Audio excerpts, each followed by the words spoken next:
Estadão Notícias.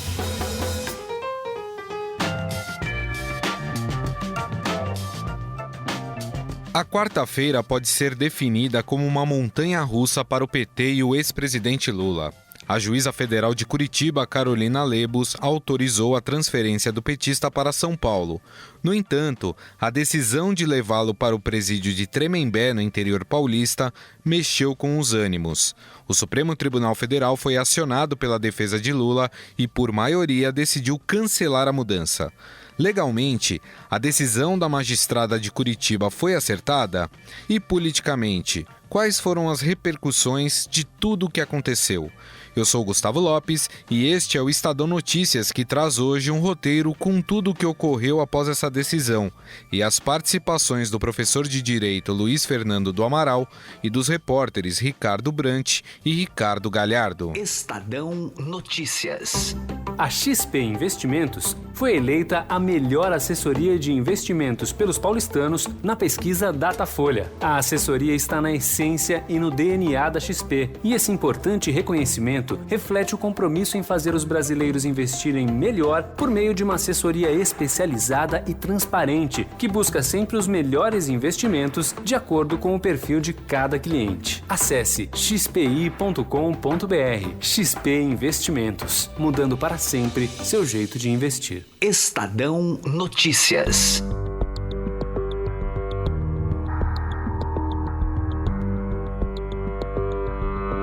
A condenação do ex-presidente Lula no caso do triplex do Guarujá ganhou mais um capítulo nesta quarta-feira. No início da tarde, a juíza federal Carolina Lebos acolheu um pedido da Polícia Federal de Curitiba para transferir o petista para São Paulo. O repórter do Estadão, Ricardo Brant, conta como a presença de Lula na carceragem vem causando transtornos, segundo os agentes da PF. O pedido da Polícia Federal em Curitiba para remover Lula da cela improvisada para ele na sede, ele é já desde 2018, no mês seguinte à sua chegada. E ele vem na esteira de um pedido feito também pela Prefeitura de Curitiba, já no mesmo mês em que Lula chega, em decorrência da alteração de rotina e dos transtornos causados, não só no bairro, ali no entorno da sede da PF, que é bom lembrar que no dia 7 de abril de 2018, quando Lula chega preso ali, por ordem do então juiz Sérgio Moro, chega com ele uma massa de apoiadores, a auto-intitulada Vigília Lula Livre, que são manifestantes que acamparam ali no bairro Santa Cândida, um bairro afastado do centro de Curitiba e bastante tranquilo até então, alegando que ele é um preso condenado e ali é um local não adequado para isso. Entre outras coisas, a PF já pede desde o ano passado isso, dizendo que a estrutura montada, improvisada para o Lula, ela exigiu uma alteração de rotina de trabalho dos policiais e tem demandado um custo elevado, porque o Lula ele fica numa carceragem separada, é uma antiga sala de dormitório de policiais que tinha banheiro e que foi transformada numa sala de Estado Maior que o Moro determinou na época por ele ser ex-presidente da República. E isso demanda não só a desocupação de um cômodo do prédio que era usado para outra coisa, mas principalmente a destinação de policiais para fazer essa custódia dele, né? E ele tem uma série de horários diferentes, ele recebe visita diariamente e isso é o que tem levado a PF a pedir a sua remoção do local. Através desses argumentos, a juíza Carolina Lebos ordenou que Lula fosse recolhido a um estabelecimento prisional em São Paulo. Com a decisão, a Justiça Estadual de São Paulo indicou que o ex-presidente deveria cumprir a sentença no presídio de Tremembé. A notícia teve repercussão na Câmara dos Deputados, que naquele momento votava os destaques da reforma da Previdência. O líder do PT na casa, Paulo Pimenta, disse que Lula não estaria seguro com a polícia de João Dória, governador de São Paulo. E eu pergunto a Vossas Excelências, é a polícia do Dória que vai garantir a integridade física e a vida do presidente Lula? Até que ponto nós podemos confiar neste cenário absurdo que nós estamos vivendo no país, que o presidente Lula não estará correndo riscos com essa transferência intempestiva? A deputada do PSL, Carla Zambelli, elogiou a decisão da juíza Carolina Lebos. Que Lula vai ficar em cela comum, que é onde ele tem que ficar, afinal de contas ele não tem curso superior, justiça seja feita.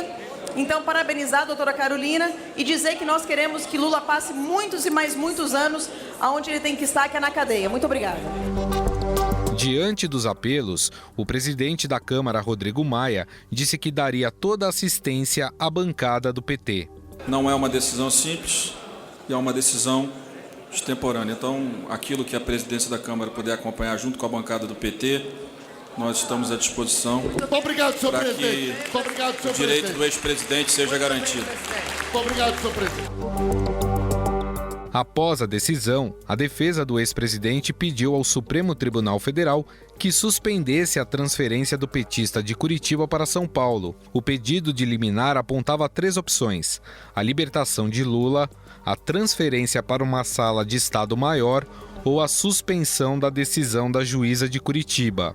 O Supremo Tribunal Federal decidiu, por maioria, acolher parcialmente as solicitações, como indicado pelo relator da Lava Jato no STF, ministro Edson Fachin. Estou trazendo para referendo o deferimento para o fim de suspender a eficácia da decisão proferida pelo juízo da 12ª Vara Federal de Curitiba e pela Vara de Execução Penal de São Paulo, para assegurar ao paciente o direito de permanecer em sala de Estado maior, tal como se encontra nesse momento. Dessa forma, o ex-presidente Lula segue preso na Superintendência da Polícia Federal em Curitiba. O professor de Direito da FAAP, Luiz Fernando do Amaral, acredita que a decisão do STF foi acertada. Essa questão ela é bastante relevante pela seguinte razão. Existem alguns elementos na própria Lei de Execução Penal que levam em consideração qualidades daquele que é o detento encarcerado. Então, por exemplo, a questão da idade, a periculosidade, as questões relativas à própria saúde, são tratados de uma maneira também objetiva no bojo da lei de execução.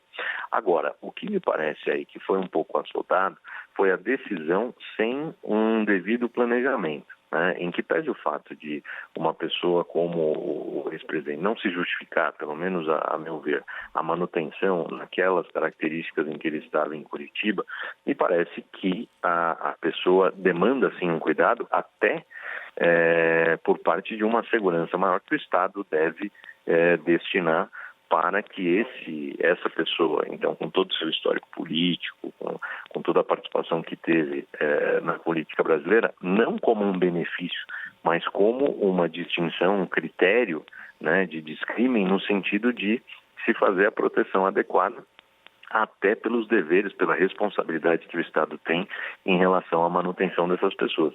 Eu não estou tratando aqui de um benefício por conta de ser ex-presidente, mas sim do devido cuidado em razão dessa peculiaridade. O caso, por exemplo, da Polícia Federal, né? Ela entrou com esse pedido de transferência, dizendo que o fato dele estar ali atrapalharia ali o funcionamento de toda a repartição. Baseado nisso, essa transferência ela precisa ser definida, ela precisa acontecer? Me parece que o atendimento diferenciado que se faça não é pelo fato ou com benefício para o ex-presidente, mas em razão da função que ele teve e da necessidade de segurança que esse local deverá também contar. Me pareceu indevido a manutenção na sede da Polícia Federal em Curitiba. Por quê? Porque você tem ali sim um evidente privilégio. Agora, para que ele seja recebido dentro do sistema penitenciário comum, tradicional, é importante que se tenha algumas cautelas. E, repito, não são cautelas voltadas ao privilégio por ter sido um ex-presidente, mas cautelas voltadas, inclusive, à garantia do dever do Estado de proteger a pessoa do detento, que nesse caso específico tem algumas características que precisam ser levadas em conta. No mínimo, e aí me parece que houve um assodamento da designação para um presídio X, como no caso do Tremembé, sem a devida avaliação dessas peculiaridades. Me parece que isso demandaria um cuidado maior, uma avaliação, uma análise. O ex-presidente, até por aquela redução de pena que ele teve no STJ, que em setembro ele poderia pedir uma progressão para o regime semiaberto. Nesse caso, pelo domicílio dele ser em São Paulo, uma transferência para São Paulo facilitaria essa progressão de regime? Me parece que sim. Não pelo fato dele ser transferido, mas me parece que um dos direitos, inclusive da lei de execução, é essa proximidade. Né? Se você não tiver uma razão bastante clara para afastá-lo do local onde ele tem domicílio, no caso aqui o Estado de São Paulo, seja São Bernardo, seja a própria cidade de São Paulo, eu não vejo razão para que fosse então custodiado, encarcerado numa sala da Polícia Federal em Curitiba. Eu acho que é inclusive para beneficiá-lo a proximidade dos familiares, dos seus convivas no estado em que ele tem domicílio, me parece algo mais razoável. Também da perspectiva do semiaberto, para que ele tenha a possibilidade de sair e voltar, podendo encontrar e até se relacionar, mesmo laboralmente, com pessoas do local onde ele tem maior afinidade, onde ele de fato ficou mais tempo ao longo da sua vida. Então, eu acho que essa questão, muito mais do que uma avaliação se é um indicativo de que o semiaberto virá ou não, é mais no sentido de cumprir o desiderato da lei de execução, desde que observadas as peculiaridades, as cautelas, em razão de uma série de questões que estão envolvidas nessa prisão, em razão de algumas características do ex-presidente, por exemplo, a grande manifestação social que se dá no entorno desses locais, como se deu na Polícia Federal, etc. Para isso é uma coisa que deve ser promovida a segurança pelo Estado para garantia da dignidade do próprio ex-presidente. Muito bem, nós conversamos com o professor de Direito da FAP, Luiz Fernando do Amaral, que nos explicou um pouco mais sobre esse imbróglio que aconteceu em relação à transferência que não vai mais acontecer do ex-presidente Lula de Curitiba para São Paulo. Professor, mais uma vez, muito obrigado pelas suas explicações. Eu que agradeço, um grande abraço e sempre à disposição. Mas como funciona essa sala de Estado-Maior? Na carceragem da Polícia Federal, Lula vive em um quarto com TV, banheiro e um tablet, como explica o repórter Ricardo Brant.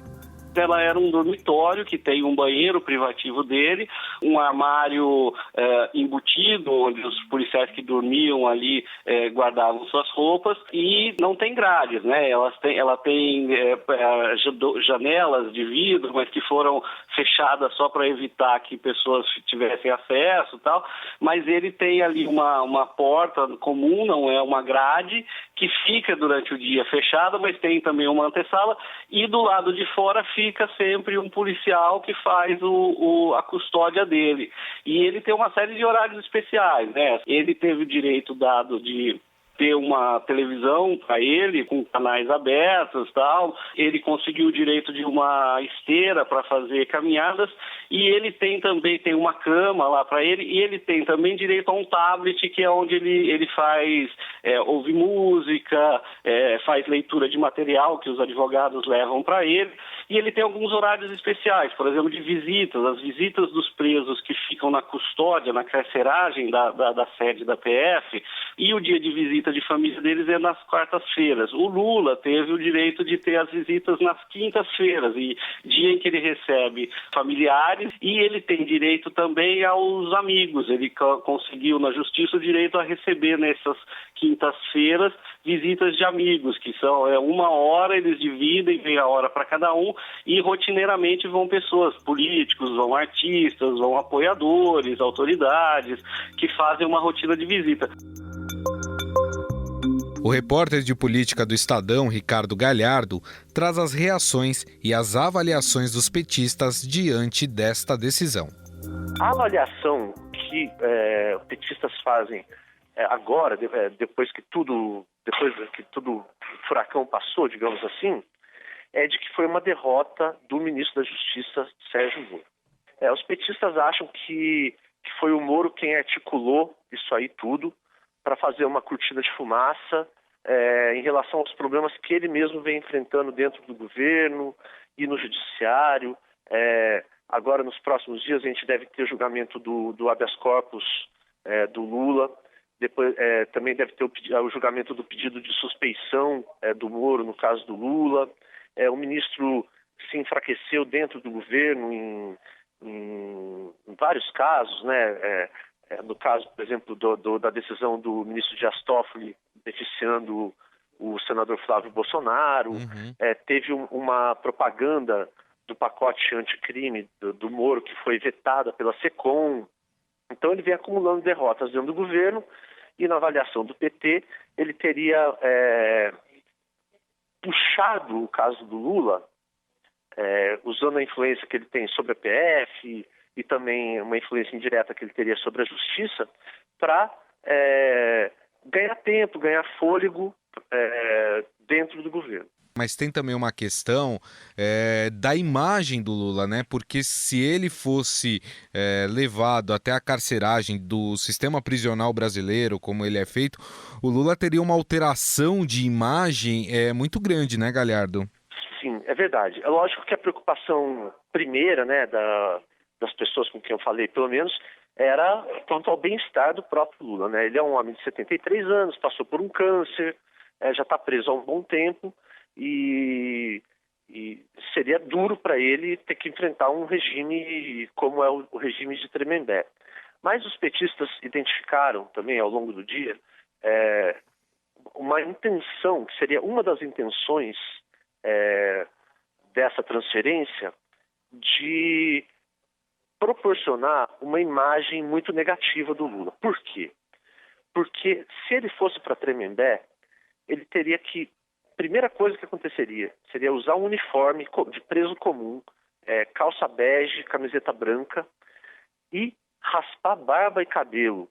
A barba, que é o símbolo do Lula, né? Ele é conhecido como barba, é uma marca registrada dele, né? A barba que desde que ele surgiu para a política, ele só ficou sem durante o período de recuperação do câncer, que ele perdeu a barba por conta da quimioterapia.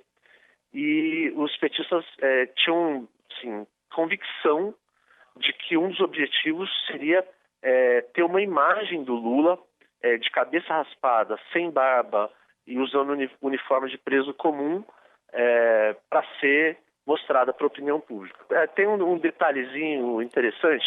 É lógico que todo mundo do PT, no entorno do Lula, ficou contra essa decisão da juíza Carolina Lebos. Mas o pessoal da direção do MST, Movimento do Sem Terra, conseguiu encontrar um lado positivo, pelo menos um aspecto positivo nisso aí, que é o seguinte: o presídio de Tremembé, ele faz divisa com os fundos do assentamento Conquista do MST, é um dos mais antigos do estado de São Paulo, é uma invasão de 94 que foi transformada em assentamento em 97, onde moram mais de 100 famílias. Então, alguns dirigentes do MST chegaram até a dizer isso no Twitter, nas redes sociais, porque seria mais fácil ainda de mobilizar a gente para a vigília, tendo essa fronteira física entre o presídio de Tremembé e o assentamento do movimento. Agora, essa transferência ela não vai ocorrer mais, né, para São Paulo.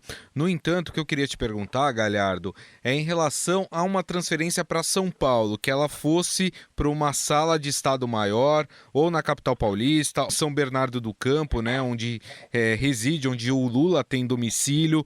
Isso, na visão dos petistas, seria bom? Haja visto também que agora em setembro o Lula pode sofrer aí uma progressão de pena, né, e para o regime semiaberto, o que o aproximaria ali da sua família, das pessoas mais próximas dele.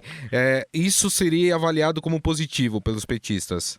Isso divide opiniões no PT. Muita gente acha que sim, seria positivo por vários motivos, principalmente o motivo financeiro, porque é caro ter que pagar passagem de um monte de gente toda semana para Curitiba, permanência de advogado em Curitiba, família tem que ir para Curitiba, os agentes políticos que visitam Lula toda semana precisam ir para Curitiba, a vigília Lula livre, né, ela tem um custo, fica lá num terreno em frente à superintendência da PF, tem um custo, e o PT está sem dinheiro, está endividado, inclusive, com a redução da bancada, vai ter menos verba do fundo partidário, tem menos máquina partidária, etc. Então essas pessoas acham que sim, seria positivo. Agora tem gente que acha que não, que ele tem mesmo que ficar lá para expor a condição de, abre aspas, preso político, né, a qual ele estaria sendo submetido, e só sair de lá quando fosse de fato libertado ou tivesse direito a uma progressão de regime. Perfeito, este é o repórter de política do Estadão, Ricardo Galhardo, contando aí um pouco sobre como foi o dia dos petistas após receberem a notícia aí de uma possível transferência do Lula, que logo depois, mais tarde, o STF suspendeu. Galhardo, mais uma vez, muito obrigado, viu? Um grande abraço para você. Eu que te agradeço.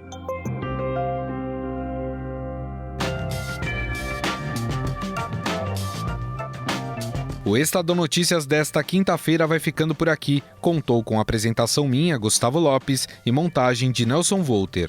O diretor de jornalismo do Grupo Estado é João Fábio Caminoto.